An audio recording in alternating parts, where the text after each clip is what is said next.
Avez-vous remarqué comment Pierre décrit l'épisode de la transfiguration? Il s'exclame: nous avons été témoins de sa majesté. Sa majesté. Ce monde n'a-t-il pas besoin de l'impact de la majesté du Seigneur Jésus? Il devrait en être ainsi. Il dit encore: nous vous avons fait connaître la puissance et la présence de notre Seigneur Jésus-Christ.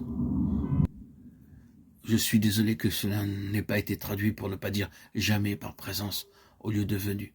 Bien sûr, ce terme de parousie est très fréquemment utilisé pour parler du retour du Seigneur Jésus. Venue ou présence, c'est le même mot.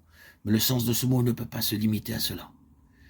Et Pierre décrit cela comme la puissance et la présence de sa majesté. Oui, c'est de cela qu'il s'agit. La puissance, non pas abstraite et sans rapport concret, mais la puissance de sa présence dans sa majesté. C'est cela la sainte montagne. C'est cela la position élevée. Et c'est ce dont le monde a besoin. Permettez-moi d'employer encore ce terme « impact ». S'il est vrai que nous devons voir le roi dans sa gloire, s'il est vrai que nous devons avoir un aperçu du Seigneur glorifié, ce sera en réponse à ce besoin. Et jamais il n'y aura d'impact sans que nous l'ayons vu comme le Seigneur glorifié. Il est la réponse pour satisfaire chaque besoin. La vision de celui qui est exalté et auquel le ciel rend témoignage produira un nouvel impact dans nos vies, dans notre ministère, dans nos églises et dans nos situations. Votre cœur et le mien n'aspirent-ils pas à ce qu'il y ait une restauration de l'impact de l'Église sur ce monde? Et cet impact ne serait autre chose que la majesté de la présence du Seigneur Jésus-Christ.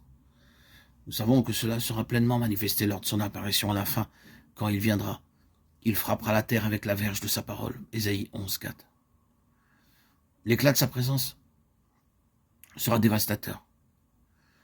Pour le mal, il n'y a aucun doute que quand cette présence, cette parousie aura lieu, il y aura un impact. Nous désirons cela et nous prions pour cela. Mais cette expression n'est pas employée seulement pour ce temps-là, mais aussi pour d'autres situations et en différentes occasions.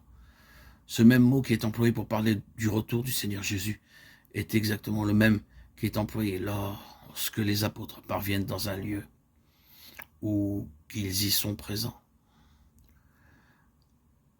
1 Corinthiens 16, 17 et 2 Corinthiens 7, 6. Il est aussi employé pour le Seigneur Jésus dans ce même sens, sur le mont de la transfiguration. Il est venu dans le sens de sa présence dans la gloire. Maintes fois il s'est présenté lui-même et chaque fois il y avait eu un impact préfigurant sa grande et finale présence dans la gloire. C'est saisissant, n'est-ce pas, que Pierre, lors de cet épisode du mont de la transfiguration, emploie exactement le même mot qui se rapporte à la fois à la présence du Seigneur et au retour du Seigneur.